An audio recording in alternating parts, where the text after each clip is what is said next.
Hello, welcome back to the Bald Book Geek. I'm the host of this weird little point in the internet, and let's talk about fake fans. So there is a phenomenon, of people, especially chiming in on Twitter, blue ticks, people like that, who demand representation, demand diversity, all of this stuff, demand woke content. But they have no interest in the content they're demanding it from.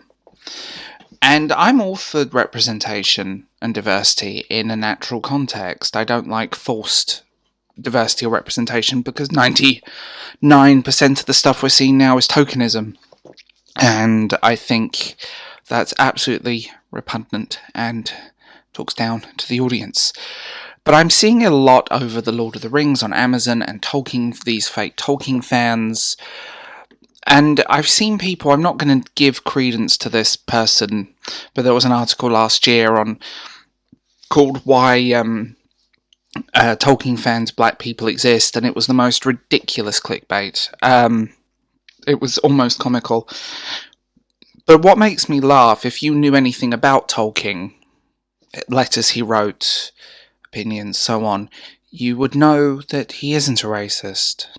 And you're reading way too into this.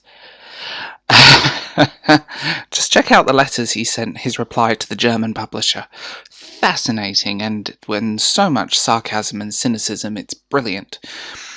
But this trend for trying to appease these people on the internet who have no interest in the work of Marvel, of DC, of Tolkien, of Star Trek.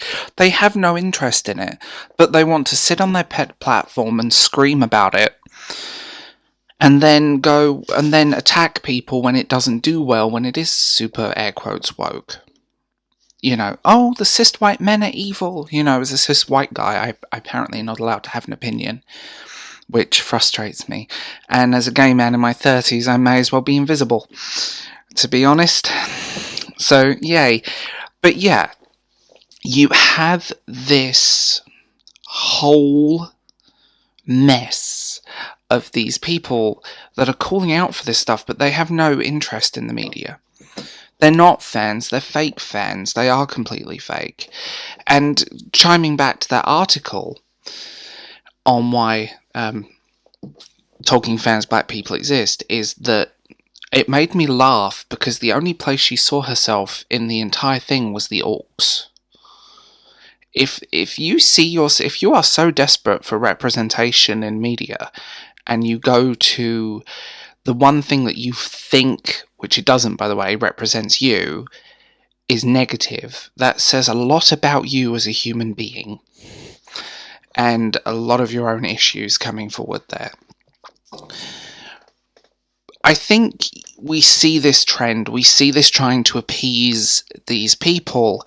Why are companies trying to sell to these people? Why are they trying to sell it to people who have no vested interest in the media that they're talking about? People that may have watched a few trailers or a Lindsay Ellis deep dive on Lord of the Rings on the internet and think they know everything.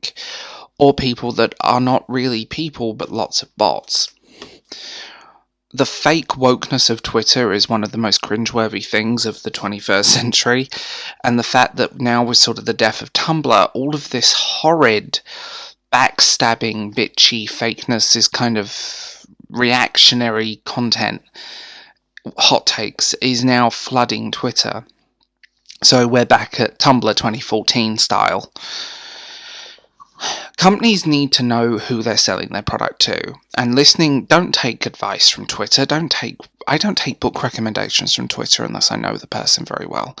I don't trust Twitter. My Twitter is so muted down, I see advertising about 9 people. But the whole situation is that if you are trying to sell media to people who don't have an interest in the book, in the film, in the television series, in the comic book, in the whatever, why are you listening to them? They just want to win a battle. They are weaponizing this, and they use it to shut you up, and they use it to destroy things. We see it over and over and over again.